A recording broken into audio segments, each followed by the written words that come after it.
Since the book by Aaron Ross, Predictable Revenue, what became easy to measure were the meetings, from meetings to conversion to close one, right? Prior to that time, the meeting set was never the measure. So HubSpot, Salesforce adopted that within their tool.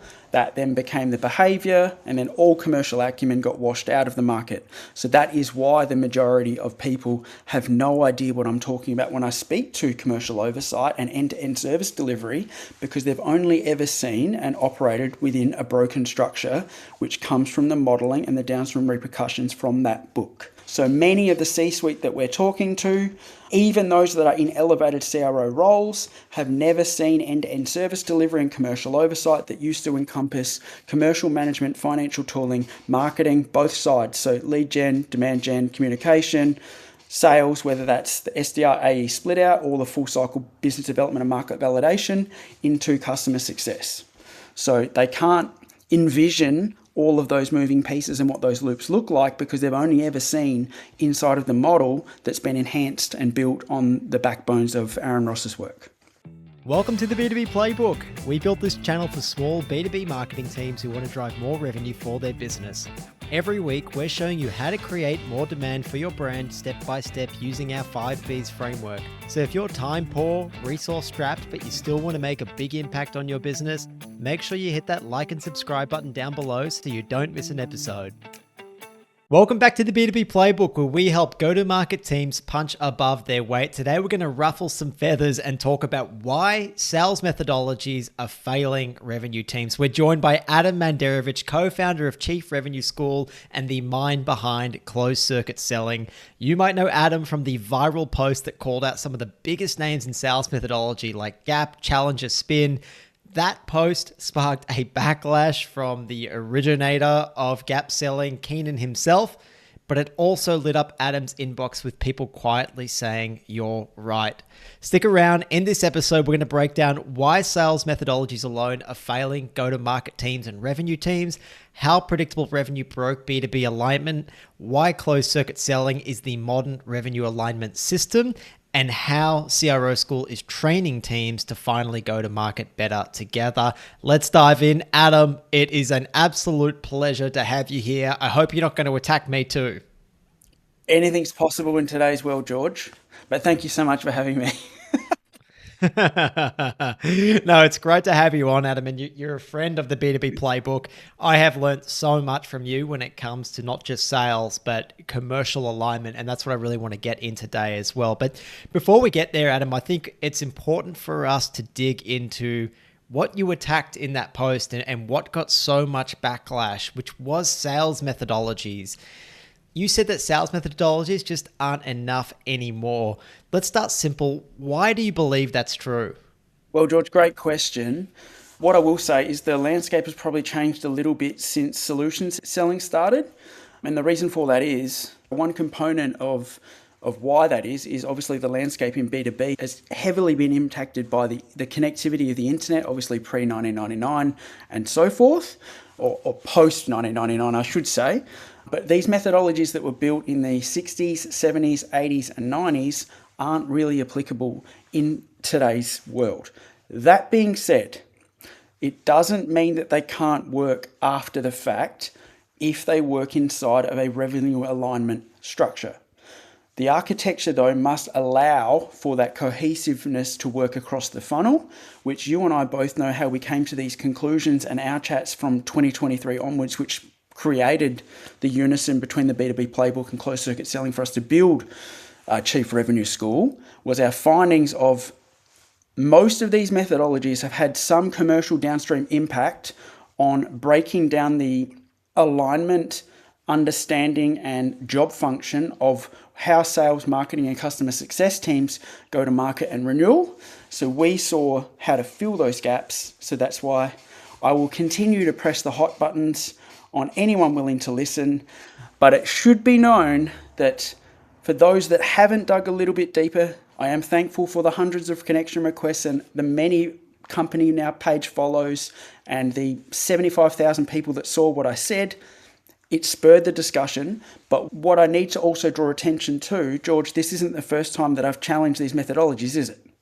No, you've been banging on about it for a long time. I think Keenan and Gap Selling were kind of the first ones to really bite back, and a lot of their army came after you. But as you said, you ended up getting many, many followers, a lot of DMs from people saying that you were right, and have since had several calls from people who are intrigued to find out more. Because I think, Adam, perhaps like yourself, they're starting to realize that, as you said, these sales methodologies, they help you in the situation once, I suppose, like a prospect is ready to engage and talk with you further. Is that fair to say that it just doesn't cover the actions and the measurements that need to be taken before and what needs to be done after? Is that your issue with it? Yeah, of course. So, as good as any of these could be in terms of inside of their silo, they're still only as good as what they are inside of their silo.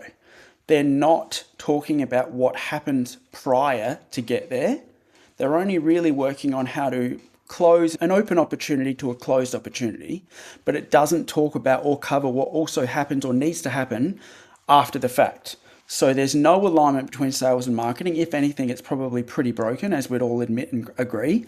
We only need to look at, if we ask the market, if we put a poll on LinkedIn or Twitter or wherever, what is the market perception of marketing's job function? To generate leads for sales, I would say. Is it, George, have you been called a make it pretty department in the past?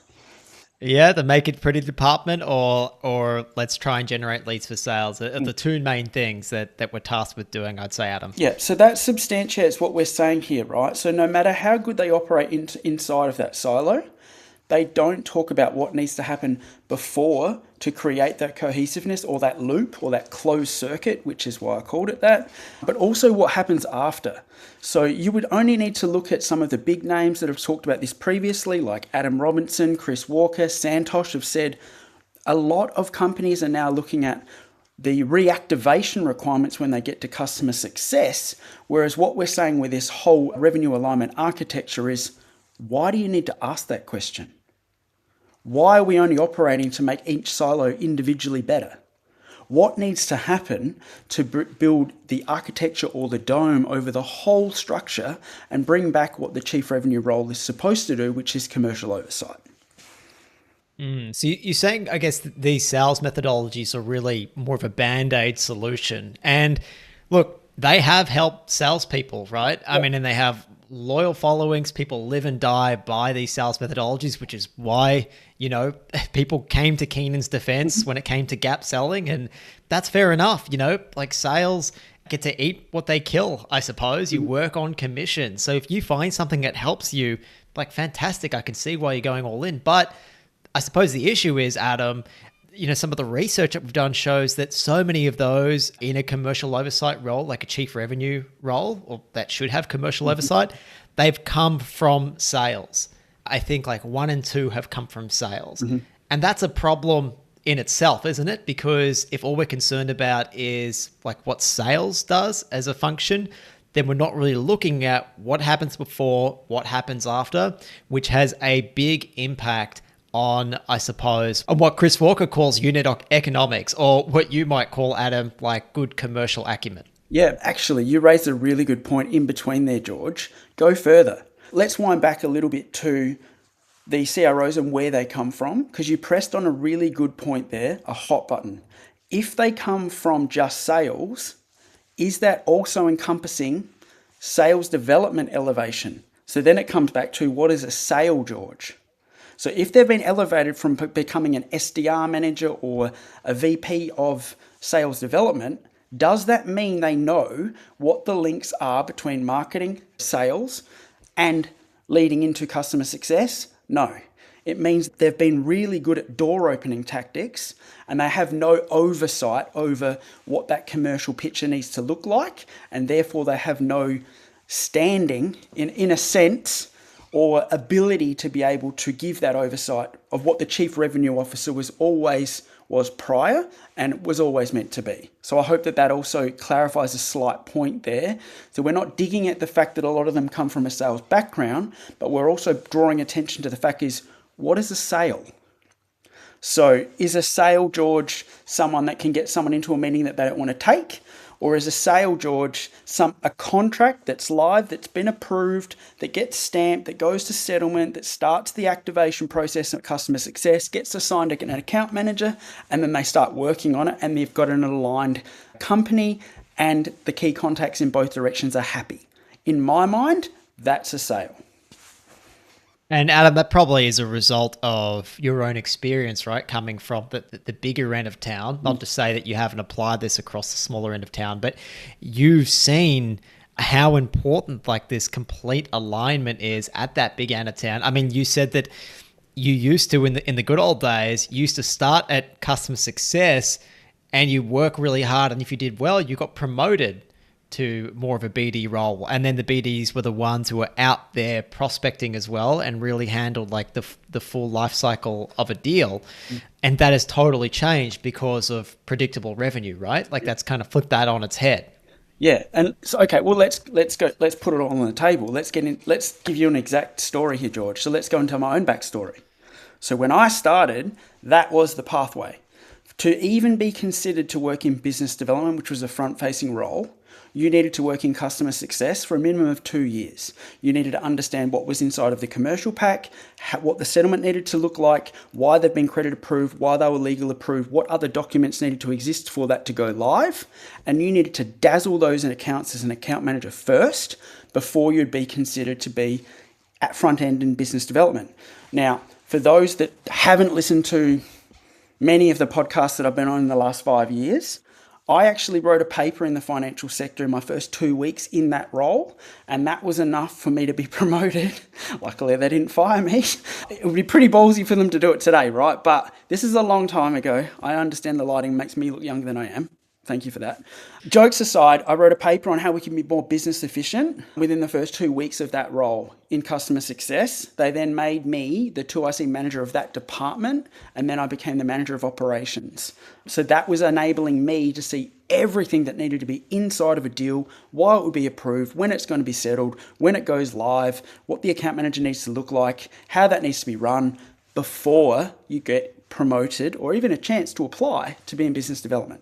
So that is a progress track that is missed today by all of these tech SaaS giants in the US, that they seem to be not remembering what it was like prior to, as you said, the changes from the book from Aaron Ross, Predictable Revenue, that literally changed commercial structures from how sales were easily made to measure, pushed by obviously venture capital that adopted the model.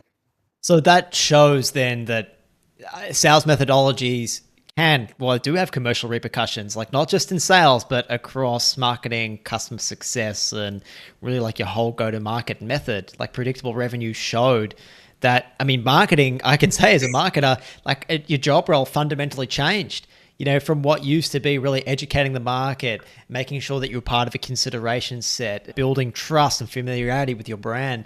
All of a sudden, we were reduced to this lead gen function to feed like a really hungry SDR team.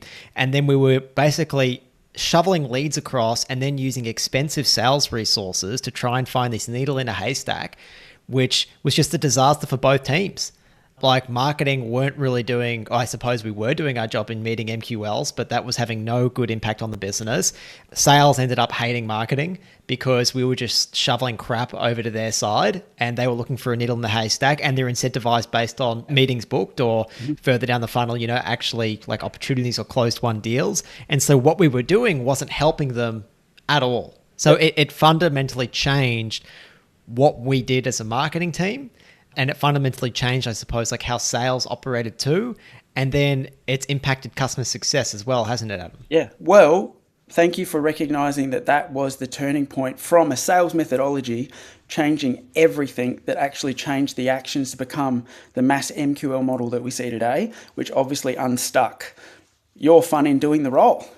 But yeah, to answer your question, yes, the downstream repercussions that we're now seeing of that modeling change, but because of a sales methodology, is that there's also no link between customer success. So as we said earlier, you only need to look at some of the big names like Adam Robinson, Santosh, and Chris Walker talking about reactivation requirements at customer success. And the reason that that's becoming to the forefront is there's no longer a link between what business development used to do, what they're supposed to do, and what they do now. So that needs to be encompassed in what you and I call a live quoting day. US counterparts might call that a presentation day. The tech SaaS world might call that a larger demo day.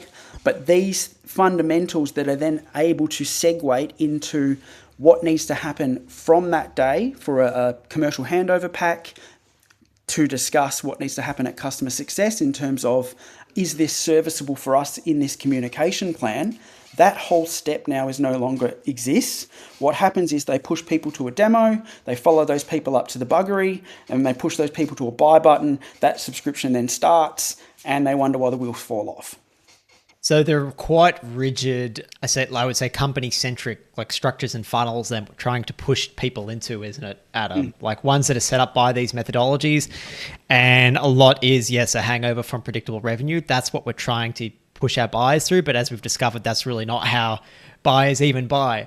And something I want to bring up is, and something we talk about a fair bit at the B2B playbook, is this 95-5 rule. It's a really well-held, well-founded rule that says of your 100% of the market, only roughly 5% are ready to buy right now or are actively looking to buy. The other 95% are future buyers. They're currently in contract. They're not currently looking. I suppose, Adam, where a lot of the methodologies get you to focus on is hunting and looking for those 3 to 5% who are ready to buy right now. But what happens when you're doing that outbound with that 95% of the market who aren't ready to buy now, who aren't ready to take a meeting? What kind of impression, Adam, does your outbound give on those people? Perhaps you can talk to that a little bit. Yeah, so following exactly right. So for those that have followed me for a great number of time, you would see that I've actually identified that, whether it's the 97 and 3 or the 95 and 5, as George has indicated here. What happens to that other 95% of the market is you're just torching them, rubbing them up the wrong way. You put on a do not call register because of the way that the model is asking you to approach the market. You might even have the best product and it might be the best fit, but the way that you're being asked to conduct those actions is actually market abrasive. So what we're trying to do is, what we are doing is bringing that all back, and we're showing you that there is a better way.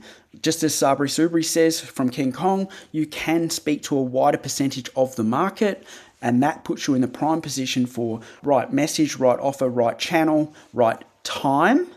But that only comes from following some of these fundamental actions that obviously you and I, George, have built into practice in terms of how to apply them across industry sector in a modern way.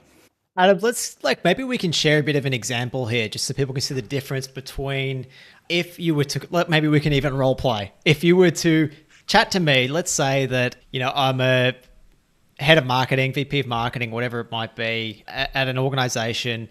We have just signed up with HubSpot as our CRM. We've started that process. Adam, you sell, let's say, Pipedrive, and you are contacting me. Now, under the, I suppose, like the older or the current method that a lot of people are using, but they're trying to book that meeting, what would that look like, I suppose?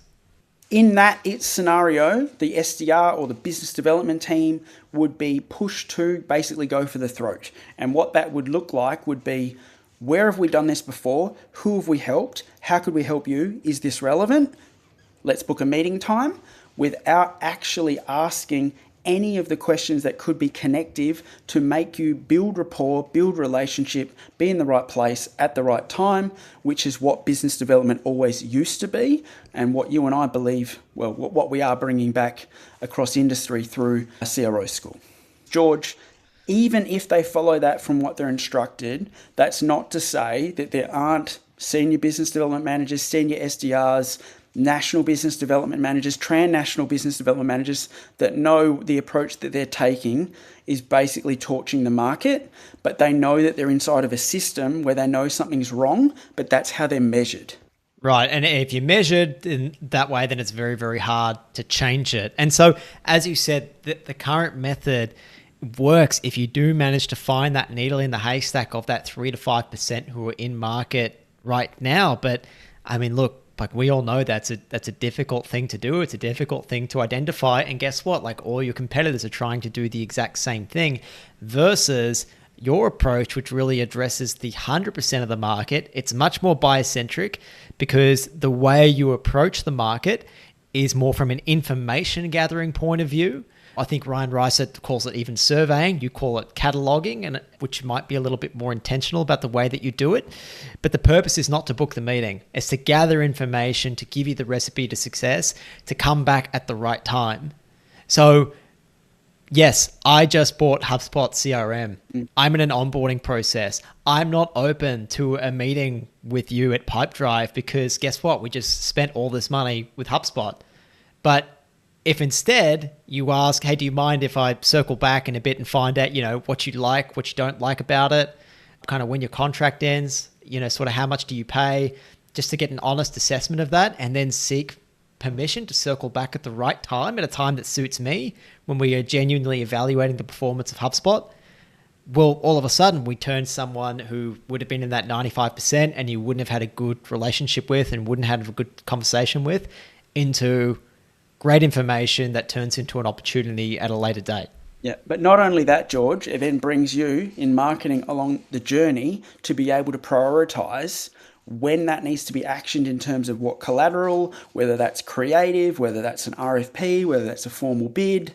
All of these things then become more commercially viable for those actions, which means you need less people in the business development team to enhance your overall result, as well as speaking to them where they want to be spoken with. And I was probably going to joke a little bit there and say, well, the marketing guy probably wouldn't answer the phone. So that conversation may need to be digital, but you get the gist of what we're saying here. There are different ways that come from traditional structures that we're bringing back that will look very different in terms of maybe complexity, because it brings the whole organization into alignment, not just the SDR team or just the CS team or just the marketing team to hit their internal KPI and incentivization. And as we said, it allows marketing to get back to doing real marketing rather than constantly having to prove ourselves and say, hey, our campaigns, what we're doing is really driving intent, and then these are the companies that we want to prioritize. If BD is out there validating that market, then we're constantly getting that feedback from the market, and we can just go back to what we're doing best, which is like making sure we're educating the market, building that familiarity, building that trust, and making sure that we have the right information in front of the right people. And sales has really helped us with that timing aspect, because they said this is the educational gap and this is when it needs to be delivered, because they come off contract in 18 months from now. Mm-hmm. And that obviously for those that haven't maybe also realized what we're saying here with that right message, right time, right channel, right offer, also then that becomes about their buying experience, not how well you can hardcore close these people at those points in time. So that changes with things like if you look at Gal Arga that looks at some of these things with their aligned process, that's similar to what he's talking about there, because it then changes the game from how well you can sell to more people to how well you can meet those people in their own internal buying process and make it easy for them. Which from big corporate, the language we would use is, does that end in end-to-end service delivery mixed with the ultimate customer experience? Yes, it does, because that's how you do it. So Adam, something you said earlier was a reason that teams can't operate like this is because of the way that they're measured. Mm-hmm. Maybe do we want to go a little bit into the way that these teams are measured and why it stops them from operating in this way, which is, as you've shown, like a cross-industry vertical for 25 years, is a more efficient way to go to market. Yeah, well, that does also address some of the people that didn't believe that sales methodologies could change the measurements within the structures. But what I will say is for people that have checked, when I did reply to a paper from Aaron Ross last August, expecting there to be a bit of a blow up, he actually said that I was right. Okay, so now that that's out of the way, since the book by Aaron Ross, Predictable Revenue, what became easy to measure were the meetings, from meetings to conversion to close one, right? Prior to that time, the meeting set was never the measure. So HubSpot, Salesforce adopted that within their tool. That then became the behavior, and then all commercial acumen got washed out of washed out of the market. So that is why the majority of people have no idea what I'm talking about when I speak to commercial oversight and end-to-end service delivery, because they've only ever seen and operated within a broken structure, which comes from the modeling and the downstream repercussions from that book. Not to say that that won't work well in isolation, but that became the measure. So that became how many contacts could I get from George's team in marketing, to how many meetings could I set, whether they took them or not, to how many meetings of those could they take, could they close, and then that became obviously the conversion to closed won. Now, we identified earlier that that model also had massive impacts between the distortedness between what sales and marketing should be. There was no longer that bridge or alignment or closed feedback loop, but there was also no longer that alignment between the demo or the slight presentation and what was needed for serviceability at customer success, which is why those leaders are speaking to reactivation requirements as CS being at the forefront. So hopefully that answers your questions in terms of the model measurements then changing. That all happened from that book. Prior to that, yes, those that have researched, there were slight iterations of Oracle in 2008 in Silicon Valley, but it wasn't until full mass adoption, 2010 when it was happening, Salesforce, 2011 the book came out from Aaron Ross, and then it was mass market adoption that became the thing. So many of the C-suite that we're talking to, even those that are in elevated CRO roles, have never seen end-to-end service delivery and commercial oversight that used to encompass commercial management, financial tooling, marketing, both sides. So lead gen, demand gen, communication, sales, whether that's the SDR, AE split out, or the full cycle business development and market validation into customer success.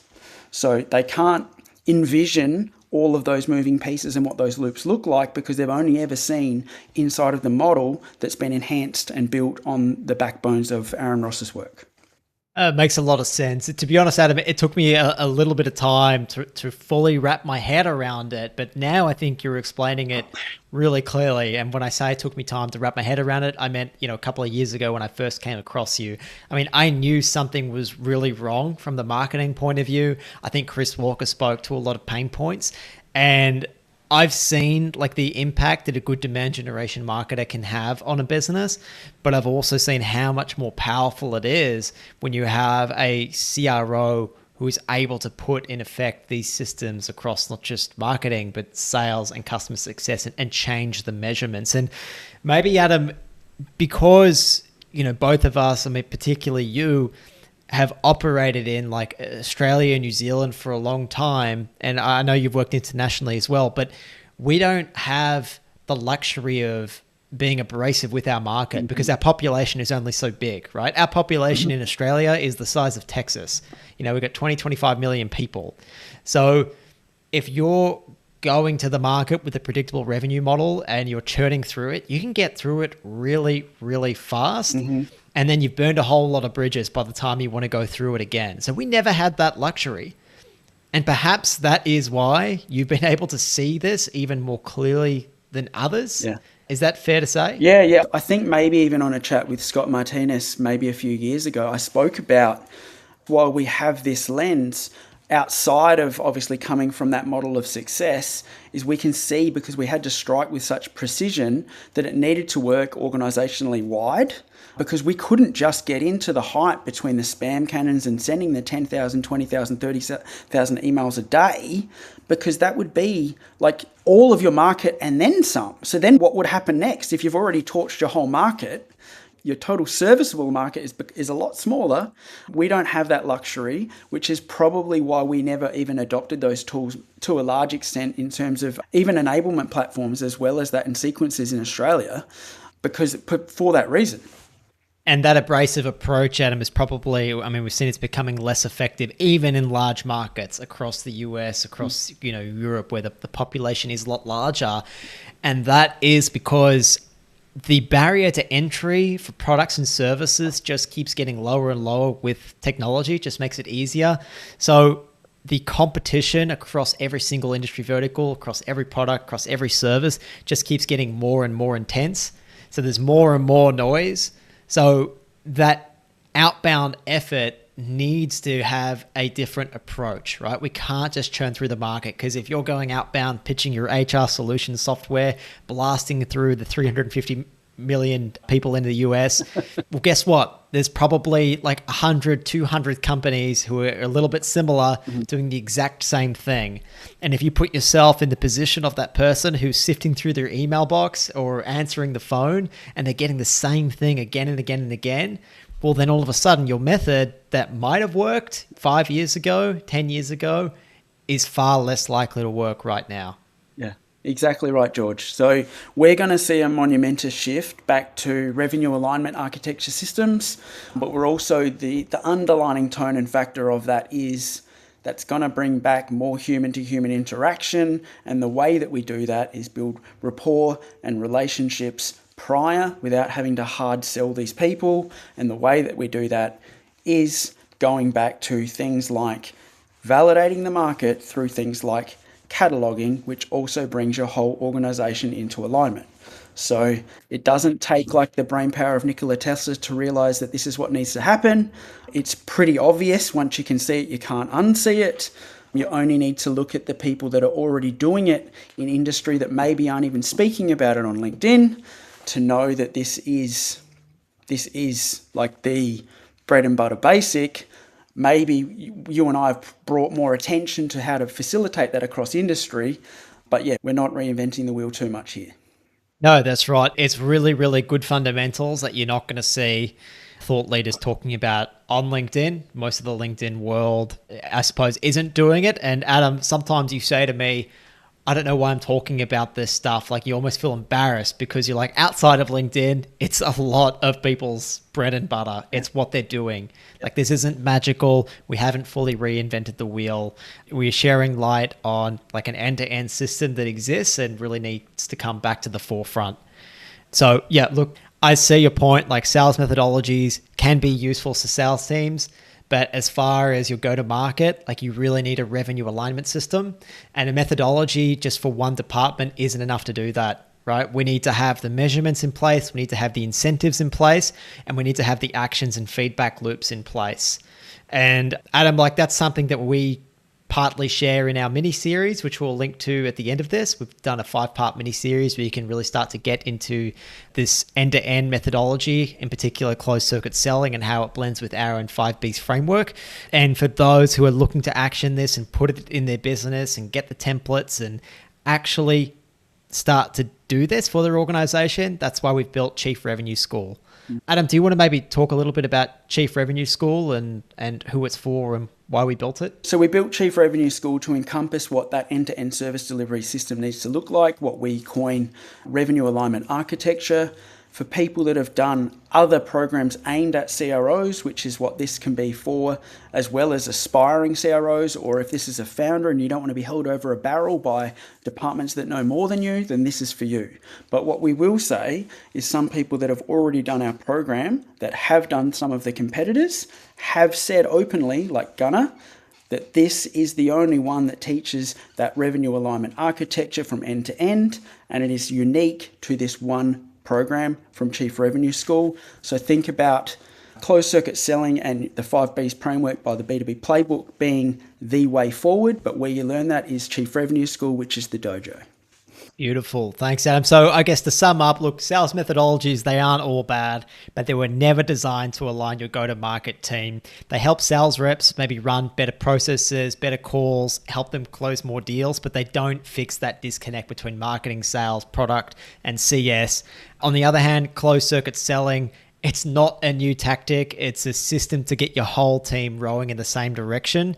If you want to learn more about it, we're going to put those links to our mini-series. We'll also link CRO School for those who are interested in implementing it in their own business.